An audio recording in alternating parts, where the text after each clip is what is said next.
ગેંગના 10 સાગરીતો રજૂ, મકોકા હેઠળ કડક કાર્યવાહી શરૂ. કુખ્યાત અપરાધી લોરેન્સ બિશ્નોઈ ગેંગના 10 સાગરીતોને મહારાષ્ટ્ર સંગઠિત અપરાધ નિયંત્રણ અધિનિયમ હેઠળના ગંભીર આરોપોસર દિલ્હીની પટિયાલા હાઉસ અદાલતમાં રજૂ કરવામાં આવ્યા હતા. દિલ્હી પોલીસના વિશેષ વિભાગ દ્વારા તમામ આરોપીઓ વિરુદ્ધ સંગઠિત ગુનાખોરી, ખંડણી અને હિંસક પ્રવૃત્તિઓમાં સંડોવણી બદલ કડક કાયદાકીય કાર્યવાહી હાથ ધરવામાં આવી છે. ચુસ્ત પોલીસ બંદોબસ્ત વચ્ચે યોજાયેલી સુનાવણી દરમિયાન ન્યાયિક પ્રક્રિયાના ભાગરૂપે આરોપીઓની હાજરી નોંધવામાં આવી હતી.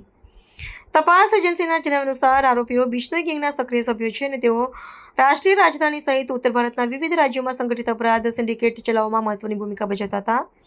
મકોકા જેવા કઠોર કાયદાનો અમલ એ હેતુથી કરવામાં આવ્યો છે કે આ ગુનાહિત ટોળકીના આર્થિક સ્ત્રોતો અને પાયાના માળખાને નેસ્તનાબૂદ કરી શકાય. અદાલતે પોલીસ દ્વારા રજૂ કરવામાં આવેલા પુરાવાઓ અને આરોપનામાની ગંભીરતાને ધ્યાનમાં લઈ તપાસનો વ્યાપ વધારવા નિર્દેશ આપ્યા છે. આ ઘટના બાદ સુરક્ષા એજન્સીઓએ સંગઠિત ગુનાખોરી વિરુદ્ધનો પોતાનો અભિપ્રાય વધુ તેજ બનાવ્યો છે. કાયદાકીય નિષ્ણાતોના મતે આ સ્તરની કાર્યવાહીથી ગેંગસ્ટર સંસ્કૃતિ પર લગામ કસવામાં સફળતા મળશે. પટિયાલા હાઉસ અદાલત હવે આગામી દિવસોમાં કેસનું વધુ સુનાવણી હાથ ધરશે, જેમાં આરોપીઓના જામીન અથવા વધુ પોલીસ અટકાયત અંગે નિર્ણય લેવામાં આવશે. સમગ્ર મામલા પર સુરક્ષા નિષ્ણાતો અને કાયદા અમલીકરણ એજન્સીઓની ચાંપતી નજર ટકેલી છે.